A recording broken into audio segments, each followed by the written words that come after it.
Okay, to continue our discussions, so as a recap class about our graph, uh, the graph of initial velocity versus the substrate. Okay, so as a recap, as as as the concentration of your substrate increases, the velocity also of the enzyme also increases. Okay, so if try to see this one, ito yung tinatawag natin hyperbola na graph. Okay? So when S is much greater than Km at point C, you try to see your point C.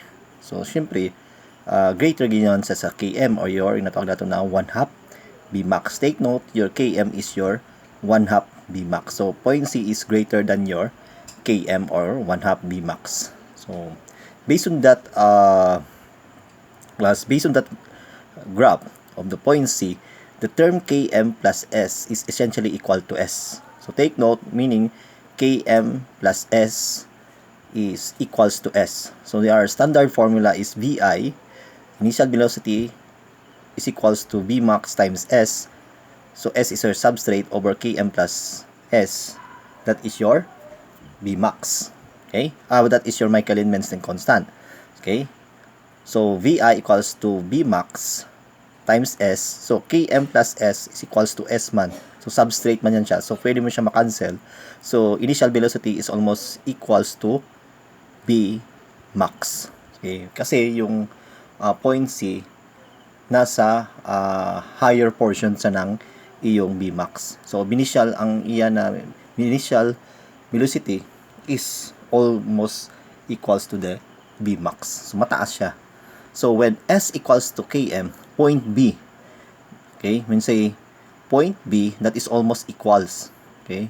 So yung point B is almost equals, di ba? Velocity is almost equals to 1/2 Vmax or your Km. Yung A mo is below the 1/2 Vmax or your Km, correct? So this one, yung Vi and 1/2 Vmax is almost equal at point B.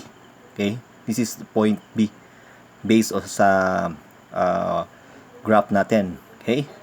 So Km may be determined by experimentally from the substrate concentration at which the initial velocity is half maximal. So half maximal siya, meaning, so we have a standard formula, initial velocity equals to Vmax times the substrate over Km plus S, or this is your, nalagay nato na 1/2 Vmax. So equals to, so Vmax times S, kasi half maximal man siya, divided by 2 times S, so pwede mo siya makancel.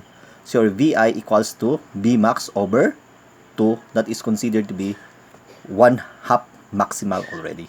Okay, kasi yung base natin sa graph natin, yung B, point B, meaning yung Vi mo at saka 1/2 Vmax mo is almost the same.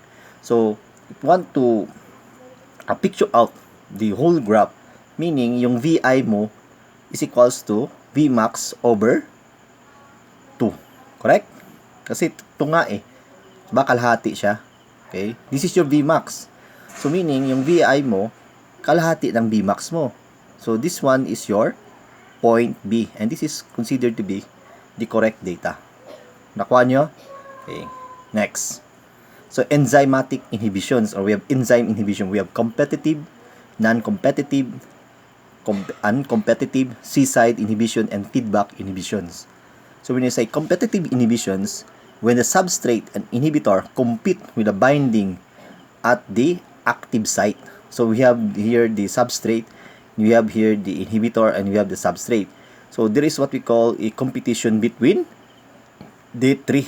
So if the competition is based on the quantity of the molecules that binds with the enzyme. So if the amount of inhibitor is higher compared with the substrate, then the inhibitor will going to bind first. Okay? Or if the substrate has higher concentration, then the substrate have the tendency to bind first in the active site. So there is what we call competition between the substrate and inhibitors. So mga inhibitors, these are other molecules or substances that are found, that are enter the cells. Okay? So the reaction here is considered to be reversible process. Okay? So take note, in competitive inhibition, there is a competition between the substrate and then the inhibitor. So the binding capacity depends on the amount or the quantity of inhibitors and substrate. So the higher the amount of the substrate, so may tendency na mauna yung substrate na magbind sa active site. Okay? So kung damo man siya ang inhibitor, pwede din siya mauna sa active site. So that is considered to be competitive inhibition of the enzymatic reaction. Okay?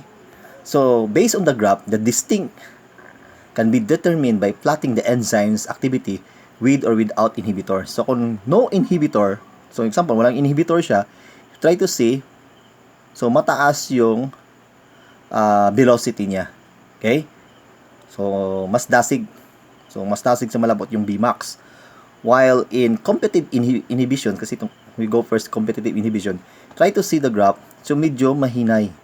So medyo nubo-dubo siya. Why? Because there is competition between the substrate versus the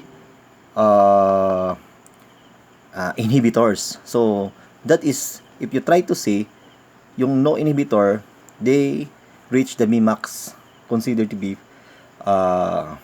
faster. While it has a competitive inhibition, so slower yung pag-reach ng Bmax. So usually take note, the competition and binding at the active site depends upon the amount or quantity of substrate and the inhibitors. Next, we have the non-competitive inhibition. So in non-competitive inhibition class, there is no competition between the substrate and inhibitor. So the inhibitor binds to the different active site. Tandaan nyo, increase in the substrate concentration generally does not relieve inhibition. Okay? So ito, if this is the enzyme, so we have here our diagram, the non-competitive inhibition or inhibitors binds to the other site. Okay? It changes the shape of the enzyme, and the tendency, it will, or the enzyme cannot bind to the substrate, or it will slow down the activity of the enzyme. Okay? So this is known to be yung natawag na non-competitive. Okay?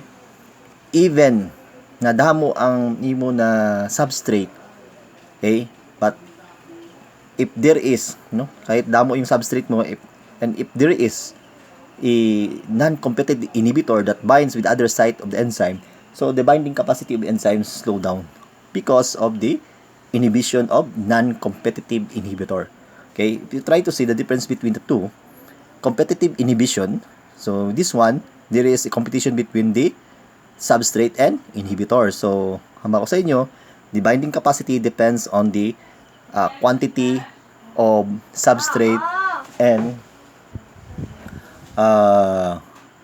inhibitors. Okay? So, non-competitive inhibition, so take note, has a structure different than the substrate. So, di iba yung structure ng non-competitive inhibitor because they bind to the other site of the enzyme. So, ito yung example, ito yung mga inhibitors, dito sila. Ito yung substrate. Once nag-bind sila dyan, tendency ng mga substrate, okay, mas slow down yung binding capacity nila ng dalawang enzyme. Okay? Distort the shape of the enzyme which alters the shape of the active site. So, may tendency na ma-change yung shape ng enzymes due to the binding of the non-competitive inhibitors. Prevents the binding of the substrate. Cannot have its effect reversed by adding more substrate. So, there is no reversible reaction because nag-change na nga yung shape ng active site of the enzymes. Okay? So, substrate concentration and reaction rate. So, if you try to see, sa reaction class, we have here the initial rate or moles per liter. Enzyme saturated far more substrate that it can deal. So, usually, kung damo man ang imo na substrate, okay, as a recap, tendency, the rate of reaction increases as substrate concentration increases. Kung damo man ang imo na substrate na, so, mas madasig man ang velocity or activity niya. Okay? And then, maximum activity occurs when the enzyme is saturated. Kung saturated, with all enzymes are binding the substrate. So, enzymatic activity increases. So, magkaroon ng substrate concentration. Kung higher ang substrate concentration, increase yung enzymatic activity. All the enzyme is combined with the substrate. So, if there is uncompetitive inhibitor and non-competitive inhibitor, so this graph will the curve of the graph, the line na amo ni siya na parabola, video manubo na ni siya. Okay? Amo man kung mayroong mga inhibitors. Okay? So we go now to uncompetitive inhibition. Inhibitor does not have affinity to the free enzyme. So wala siya. Inhibitor binds to the enzyme substrate complex but not to the free enzyme. Meaning, hindi kagaya ng mga competitive, non-competitive, they bind to the enzyme directly. So, this one, sa uncompetitive, Bmax and Km are decreased. Kasi wala nang speed doon, kasi doon nagbabind si inhibitor. So, what will happen? So, if we have here the substrate, enzyme plus substrate is equals to ES. This is reversible process, di ba? So, ang maglabas dyan, they form a enzyme substrate complex. Correct? So, the uncompetitive inhibitor, they bind to the enzyme substrate complex. So, binding of this one, Bmax and Km are increased. Okay? So, kung walang inhibitor, usually, after the reaction of ES, it will form enzyme plus product. But because of the presence of uncompetitive inhibitor, this one inhibit the enzyme substrate complex. They bind, to enzyme substrate complex, which inhibit the reaction process. That is the mechanism of uncompetitive inhibition. Okay? Next. So, we have suicidal inhibition. It is a special type of irreversible inhibition of enzyme activity. So, meaning irreversible, hindi na siya ma-reverse. Known as mechanism-based inactivation. Okay?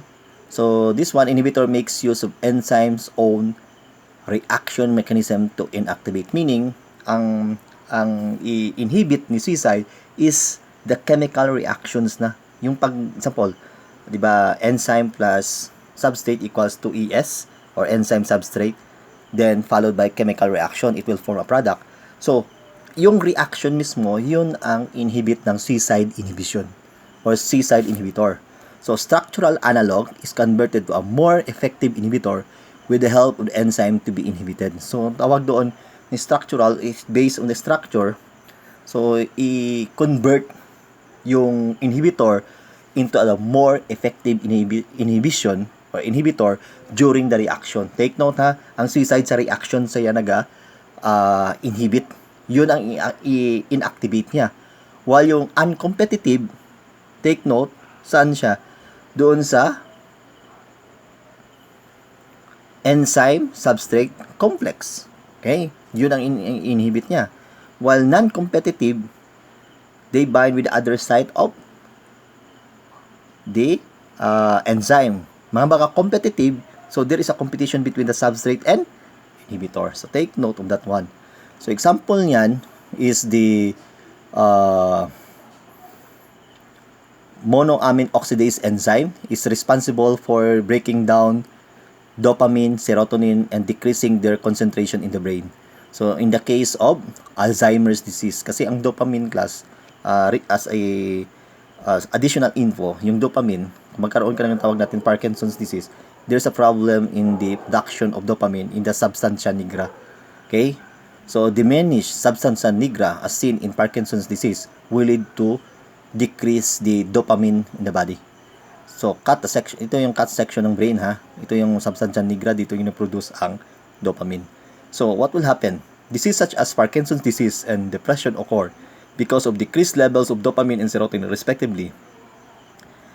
In order to raise the level of serotonin and dopamine, the NN, take note, dimethylpropylariglamine can be used as suicide inhibitor to inhibit the MAO reaction or monoamine oxidase. Kasi si monoamine oxidase, take note class, ito yung enzymes that break down dopamine and serotonin. So, during the reaction of that MAO with the dopamine and serotonin, i-break down siya ng NN-dimethylpropyl-ariglamine, okay, o propa-ariglamine, okay, they act as suicide inhibitor. So, breaking down more neurotransmitter. Kasi si MAO yung nag-breakdown during Alzheimer's. Si monoamine oxidase, take note, no? My dear students, siya yung nag-breakdown ng neurotransmitters. That's why kung may Parkinson's ka, you have the involuntary muscle movement. Okay? Mag-assess ka ng patient. So, sino yung cause niyan? It is the breakdown of that dopamine and serotonin na nag-control ng movement, even thinking, the memory natin is controlled by dopamine and serotonin. So, what is the enzymes responsible there? It is the MAO, monoamine oxidase enzyme, will be inhibited by suicide inhibitor known as NN-dimethylpropyl-ariglamine. Okay? So, take note of that one. Next, so feedback inhibition. The activity of the enzyme is inhibited by the final product of biosynthetic pathway. So, yung product mismo, okay? Activity of the enzyme is inhibited by final product of the biosynthetic pathway, meaning yung product will inhibit the enzymatic reaction 1. So, example to, A is converted to B. Okay? This is another first enzymatic reaction. Second enzymatic reaction. So, B converted to C. So, yung final product is D. Ito yung D yung mag-inhibit kay first enzymatic reaction. Okay? In this way, if D inhibits the E1, it is known to be feedback inhibition. So, pabalik siya. Okay? So, reversible competitive inhibition class, take note, a competitive inhibitor, okay, has a structure of substrate. So, usually, tawag doon, it competes with the inhibitor and the competitive inhibitors, competes with the substrate. Okay? Its effect reversed by increasing the substrate concentration. So, kailangan, you want to reverse, kailangan increase mo ang substrate concentration. So, this is a recap of reversible competitive inhibition. So, reversible siya. Kailangan mo i-reverse, kailangan increase mo lang yung concentration ng substrate mo. Okay? So, how to name enzymes? The name of an enzyme in many cases end in ase or suffix ase. Sucrase catalyze the enzyme hydrolysis of sucrose. The name of enzymes functions, example, oxidase for oxidation reaction. Diba? When say oxidation reaction, addition of oxygen, removal of hydrogen ion. Okay? Reduction na naman, so removal of oxygen and addition of hydrogen, that is opposite of your oxidation, is known to be the reduction, and the combination of the two is known to be redox reaction. Sometimes common names are used, particularly for the digestion of enzymes such as pepsin and trypsin. So these are enzymes involved in digestion process. Some names describe both substrate and functions. For example, alcohol dehydrogenase oxides ethanol. Sumama ka naman na dehydrogenase, removal of hydrogen, the reaction is dehydrogenations. Okay? So, class of the EC or enzymatic enzymes number or classification by International Union of Biochemistry o IUB. Yan ang pag-name ng according to class in the basis of types of reactions. So, may EC1, tawag doon oxidoreductase, that is oxidation reduction process. EC2, okay? So, ito yung tinatawag na EC o classification number nila. Transferase, or yung tawag na transamination process o transaminase, isa lang sila. Okay? Or the transfer of the amino group. We have EC3, hydrolase. Okay? So, hydrolase for the reactions, okay, of the hydrolysis. We have lyase, isomerase for isomerization process, and ligase. Okay? So, yan ang mga code nila or class number. Okay? So, principles of international classification. So, each enzyme has classification number. For example, EC 2711 hexokinase, meaning yung 2711. So, these components indicates the groups of 2, class transferase siya, subclass niya transfer of phosphate, And one is subclass alcohol is phosphate acceptor, okay? Because alcohol has a oxygen also. Can specific name 1 ATP dehexo-6 phosphotransferase is also known as hexokinase. So yung example lang yan, class, but we will not really deal with that naming based on the classification or EC number. Okay? So example, hexokinase. So glucose plus phosphate group. So it will lead to form glucose 6-phosphate plus adenosine diphosphate. Meaning, yung triphosphate mo naging adenosine diphosphate because one phosphate group is being utilized. So yung hexokinase mo involved din sa phosphorylation process. So paano natin makita saan ang phosphate group? Kaya ang pangalan niya glucose 6-phosphate. So if you want to count, this is your glucose 1, 2, 3, 4, 5, 6. So this is your glucose. It undergoes the process of phosphorylation process wherein ATP is converted to ADP with a cofactor magnesium. So addition of phosphate group at carbon number 6 of your glucose. So 1, 2, 3, 4, 5, 6. Ito yung phosphate. That's why pangalan. That's the name of the product is glucose 6-phosphate plus yung ADP or adenosine diphosphate. So din siya nagkuha ng phosphate, of course, sa ATP with the help of prosthetic group or coenzyme. Okay? Next, for oxidoreductases, transferase, and hydrolysase enzyme. Oxidoreductase, oxidation reduction reactions yan. Oxidation reduction reactions. So, ano yung typical classes yan? Oxidase, reductase, dehydrogenase. Mamba ka na oxidase, oxidation. Reductases, reduction process. Oxidation, addition of oxygen, removal of hydrogen. Reduction, addition of hydrogen, removal of oxygen. Dehydrogenase, removal of hydrogen group or 2H. Mga baka 2H class, that's 2 hydrogen to form the double bond. Okay? So that is natawag nato na oxidoreductase. Example, ethanol plus your coenzyme NAD, meaning ng NAD, nicotinamide adenine dinucleotide, undergoes the dehydrogenation process acted by enzyme alcohol dehydrogenase. So take note, removal of your hydrogen group dito, and then it will form acetaldehyde plus your coenzyme NADH plus hydrogen na siya. So saan nanggaling hydrogen? Dito. Okay? Sa imo na CH and then your OH. Okay? So ang tawag doon, the reaction is oxidoreduction process or dehydrogenation process.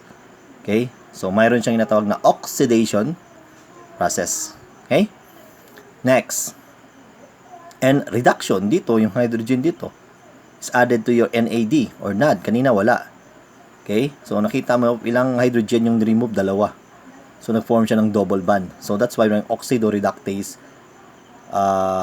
plus dehydrogenase enzyme. So this removal of 2 hydrogen. Next, transferase. When say transferase, so transfer functional groups, we have alanine plus alpha ketoglutarate. So the reaction class, hindi siya reversible ito. Basta may arrow pointing isa lang, reversible. Ito, anti-parallel arrow known as alanine transaminase enzyme. So these are enzymes involved in the transfer of your amino group. So i-transfer yung amino group mo dito sa alpha ketoglutarate. So nang matabo siya, maging product niya is pyruvate. Okay? Kasi nag-transfer siya. Then your amino group or ammonia group is added to your carbon of your alpha ketoglutarate is carbon number 2, then it will form glutamate. So there is a transfer of your amino group to the second carbon atom. Okay? Next, hydrolase or hydrolysis. That's why I told you about hydrolysis process. We have a polypeptide plus water that is acted by peptidase enzyme.